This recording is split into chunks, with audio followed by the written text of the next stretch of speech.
लोकसभा चुनाव से पहले नीतीश कुमार ने शुक्रवार को 9वीं बार अपनी सरकार का पूर्ण कैबिनेट विस्तार किया है। मंत्रिमंडल के इस विस्तार में 21 मंत्री बनाए गए। सरकार में मुख्यमंत्री समेत 9 मंत्री पहले से शामिल थे। बिहार में अब मुख्यमंत्री समेत कुल 30 मंत्री हो गए हैं। नीतीश कैबिनेट में करीब आधा दर्जन नए चेहरे को जगह मिली है। हालांकि सरकार में 5 ऐसे भी मंत्री शामिल किए गए हैं जो पिछले 10 साल में नीतीश कुमार की हर कैबिनेट में शामिल होते आ रहे हैं, भले ही सरकार किसी भी दल के साथ बनी हो। इनमें से एक मंत्री विजेंद्र यादव तो 2005 से ही बिहार सरकार में मंत्री बनते आ रहे हैं। दिलचस्प बात है कि बिहार में नीतीश कुमार ने 2014 में कुछ महीनों के लिए सीएम की कुर्सी छोड़कर जीतन राम मांझी को बिहार की कमान सौंप दी थी, लेकिन यादव उस वक्त भी बिहार सरकार में शामिल किए गए थे और उन्हें वित्त जैसे महत्वपूर्ण विभाग की जिम्मेदारी मिली थी।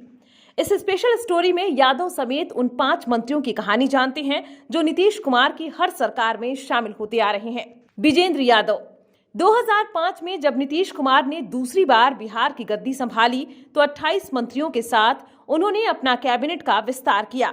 इस कैबिनेट में विजेंद्र यादव को भी मंत्री बनाया गया। उस वक्त नीतीश सरकार में यादव को ऊर्जा जैसे महत्वपूर्ण विभाग की जिम्मेदारी मिली।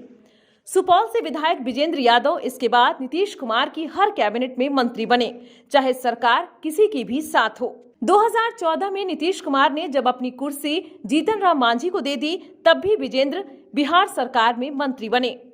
विजेंद्र बिहार सरकार में वित्त, ऊर्जा, जल संसाधन और योजना जैसे महत्वपूर्ण विभाग की जिम्मेदारी संभाल चुके हैं। राम मनोहर लोहिया से प्रभावित होकर 1967 में राजनीति में आए विजेंद्र पहली बार 1990 में विधायक बने थे।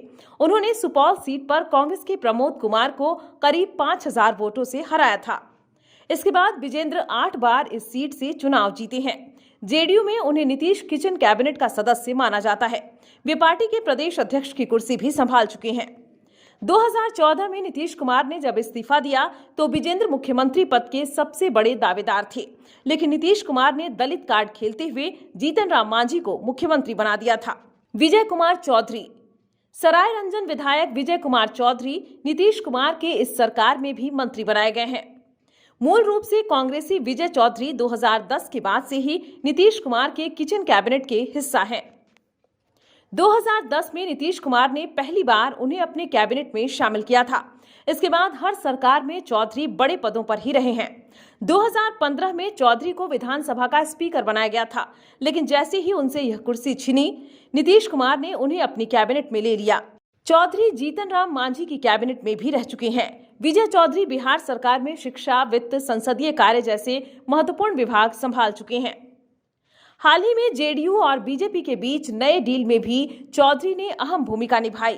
कांग्रेस से राजनीतिक करियर की शुरुआत करने वाले चौधरी ने 2005 में नीतीश का दामन थामा था। 2010 में उन्हें बिहार जेडीयू का प्रदेश अध्यक्ष भी बनाया गया था। अशोक चौधरी 2015 के बाद से अशोक चौधरी नीतीश कुमार की हर सरकार में मंत्री बन रहे हैं। चौधरी को भी नीतीश कुमार का काफी करीबी माना जाता है। उन्हें इस बार भी जेडीयू बीजेपी की नई सरकार में शामिल किया गया है। पहले यह चर्चा थी कि चौधरी इस बार जमुई से लोकसभा का चुनाव लड़ेंगे, इसलिए उन्हें कैबिनेट में नहीं लिया जाएगा। हालांकि शुक्रवार को कैबिनेट विस्तार में नीतीश कुमार ने इन अटकलों पर विराम लगा दिया। 2015 में नीतीश कुमार कैबिनेट में चौधरी कांग्रेस कोटे से मंत्री बनाए गए थे। 2017 में नीतीश जब बीजेपी के साथ गए तो चौधरी भी कांग्रेस तोड़ जेडीयू में शामिल हो गए। बिहार सरकार में अशोक चौधरी शिक्षा, भवन निर्माण जैसे महत्वपूर्ण विभागों के मंत्री रह चुके हैं।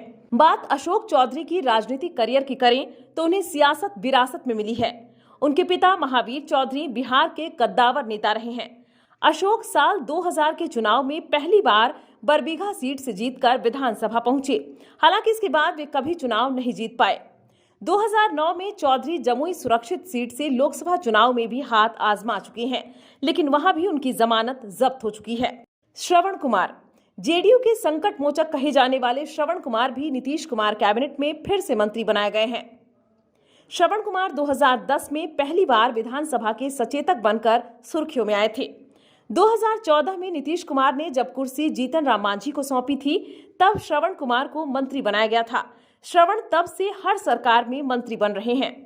2015 में मांझी की बगावत के वक्त सभी मंत्रियों को श्रवण कुमार के आवास में ही रखा गया था। कहा जाता है कि श्रवण के मैनेजमेंट की वजह से ही नीतीश कुमार चौथी बार मुख्यमंत्री बनने में कामयाब हुए थे। श्रवण कुमार को नीतीश का भरोसेमंद माना जाता है। इसकी दो मुख्य वजह हैं। पहली, श्रवण नीतीश के गृह जिले नालंदा से आते हैं और दूसरी, श्रवण भी नीतीश कुमार की तरह सजातीय हैं। राजनीति की बात करें तो श्रवण कुमार जेपी मूवमेंट से उपजे नेता हैं। 1995 में पहली बार विधायक बने और तब से लगातार जीत रहे हैं। मदन सहनी, 5वीं बार जब नीतीश कुमार बिहार के मुख्यमंत्री बने तो उन्होंने अपनी कैबिनेट में मदन सहनी को भी शामिल किया। सहनी को उस वक्त खाद्य एवं आपूर्ति जैसे अहम विभाग की जिम्मेदारी दी गई। मदन सहनी इसके बाद से नीतीश कैबिनेट में हर बार मंत्री बन रहे हैं। शुक्रवार को भी जेडीयू कोटे से सहनी को नीतीश कैबिनेट में शामिल किया गया। बिहार सरकार में सहनी सामाजिक कल्याण और खाद्य आपूर्ति जैसे विभागों की जिम्मेदारी संभाल चुके हैं। मदन सहनी दरभंगा जिले के गौरा बौड़ाम सीट से विधायक हैं। उन्हें बार बार मंत्री बनाए जाने के पीछे सामाजिक समीकरण को वजह माना जा रहा है। सहनी निषाद समुदाय से आते हैं, जिसकी आबादी बिहार में 5% के आसपास है। उत्तर बिहार में मल्लाह समुदाय का मधुबनी, मुजफ्फरपुर, खगड़िया, दरभंगा जिले में काफी दबदबा है। इसी को ध्यान में रखते हुए सहनी को हर बार कैबिनेट में शामिल किया जाता है। बेबाक बयानों से चर्चा में रहने वाले सहनी जुलाई 2021 में अपने इस्तीफे को लेकर भी सुर्खियों में आ चुके हैं। 1 जुलाई 2021 को अफसरशाही से तंग आकर उन्होंने अपने पद से इस्तीफा दे दिया था। हालांकि नीतीश कुमार की पहल के बाद वे मान गए थे।